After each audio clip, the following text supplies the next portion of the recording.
আসসালামু আলাইকুম, সবাই কেমন আছেন? আশা করছি সবাই ভালো আছেন। বরাবরের মতো আজকেও চলে আসলাম আপনাদের সাথে নতুন একটা ব্লগ শেয়ার করার জন্য। ওদিন গিয়েছিলাম হচ্ছে এনআইডি কার্ডের ছবি তোলার জন্য। যদিও আমার বয়স অনেক বেশি হয়ে গেছে, গত বছর হচ্ছে এনআইডি কার্ডের যখন ছবি তোলার ডেট ছিল, আমি একদিন পরে ভেবেছিলাম, কিন্তু বিষয়টা একদিন আগেই ঘটে গিয়েছিল, যার কারণে আর হচ্ছে ছবিটা তোলা হয়নি। তো এই বছর হচ্ছে তাও আবার আমি যেই স্কুলে পড়েছি, আমার হচ্ছে বিগত যে স্কুল ছিল, সেই স্কুলেই হচ্ছে এনআইডি কার্ডের জন্য ছবি তুলতে গিয়েছিলাম। ওইখানেই হচ্ছে স্থান দিয়েছিল। তো প্রথমে আমি ভুল করে ছেলেদের লাইনে ঢুকে গিয়েছিলাম। আমার ফ্রেন্ড দাঁড়ানো ছিল, ও বলেছিল চারতলায়।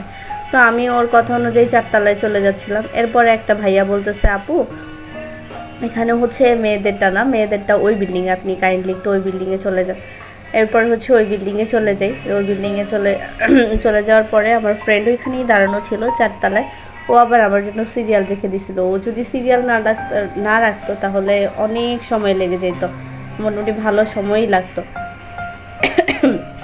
তো যেই কথা সেই কাজ হচ্ছে, ও সিরিয়ালটা রাখার কারণে আমি অনেকটা আর্লি বের হতে পারছি, না হলে মোটামুটি অনেক সময় লাগতো। বলতে গেলে অনেক সময় বলতে অনেক সময় লাগতো। তো সেখান থেকে হচ্ছে অনেকক্ষণ দাঁড়িয়ে থাকার পরে, তাও আবার ওইখানে যাওয়ার পরে একটা ঝামেলা লাগছে। ঝামেলাটা ছিল হচ্ছে এরকমের যে ওনারা যখন হচ্ছে ইনফরমেশন নেয় তখন বলেছিল শুধু বাবা মায়ের এনআইডি এবং হাজব্যান্ডের এনআইডি কার্ড লাগবে।